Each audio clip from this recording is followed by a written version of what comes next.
दोस्तों, आज की कहानी है विधवा। तो चलिए देखते हैं क्या कुछ है इस कहानी में। दूर से गाने की आवाज सोनी के कानों तक पहुंच रही थी और वह इसे सुनकर रोती हुई अपने अतीत के गलियारों में खोती जा रही थी। यह गाना उसे और उसके प्यारे पति अविनाश को बहुत ही ज्यादा पसंद था। बहुत लंबा तो नहीं, परंतु एक छोटा सा यादगार रास्ता दोनों ने एक साथ तय किया था। घर वालों की मर्जी के खिलाफ शादी की थी। सोनी बचपन में भी एक बार विधवा हो गई थी और अब फिर से विधवा थी। उसे तनिक भी याद नहीं थी कि कब उसकी शादी हुई, कब वह सुहागन बनी और कब विधवा भी हो गई।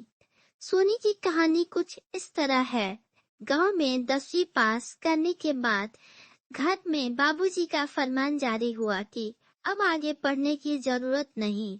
चूल्हा चौका करके सोनी घर के एक कोने में पड़ी रहेगी। एक विधवा स्त्री की यही तो विडंबना है, लेकिन बड़े भैया जो कि फौज में थे, उन्होंने सोनी को पढ़ाने का बीड़ा उठाया। उनकी बात काटने की हिम्मत बाबूजी में भी नहीं थी और मन मार कर उन्होंने आगे की पढ़ाई पूरी करने की इजाजत दे दी। सोनी ने मन ही मन भैया को धन्यवाद किया और मन लगाकर पढ़ाई पूरी करने लगी। एक बार भैया छुट्टियों में जब घर आते हैं, भैया फौज में है और सोनी की पढ़ाई का पूरा खर्च बाबूजी के हाथ में रख देते हैं। अब कॉलेज का आखिरी साल था। सोनी जोर शोर से पढ़ाई कर रही थी कि अचानक किसी ने जोर से बाहर के दरवाजे की कुंडी खड़खड़ाई और फिर भैया की आवाज आई। उन्होंने बोला कि सोनी जल्दी दरवाजा खोलो। तभी सोनी भागती हुई जाती है और दरवाजा खोलती है और अपने भैया से लिपट जाती। तभी अचानक उसकी नजर भैया के साथ खड़े फौजी पर पड़ती है। वह झिटक कर अलग खड़ी हो जाती है। भैया ने परिचय कराया कि यह अविनाश है।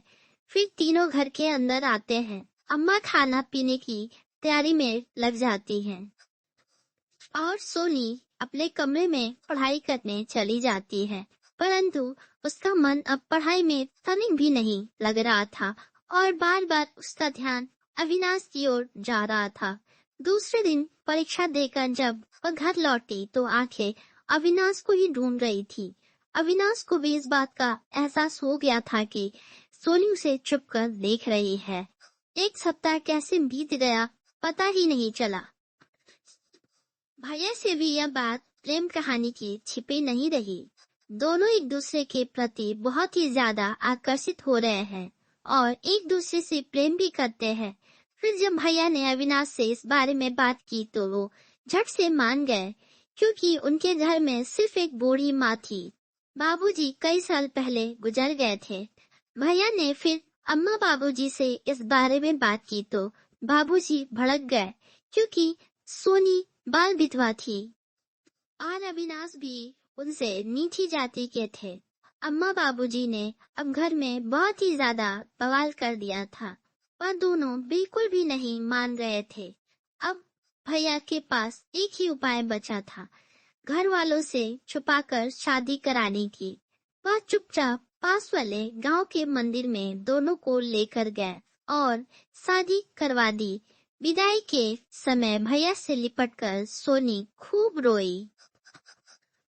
माँ और पिताजी के बिना सोनी को शादी करना बहुत ही अजीब लगा, लेकिन वह बचपन में ही विधवा हो गई थी, इसलिए अब वह अविनाश को नहीं खोना चाहती थी। उनसे मन ही मन में मंदिर में माँ और पिताजी से हाथ जोड़कर माफी मांग ली और अविनाश के साथ अपने ससुराल चली गई।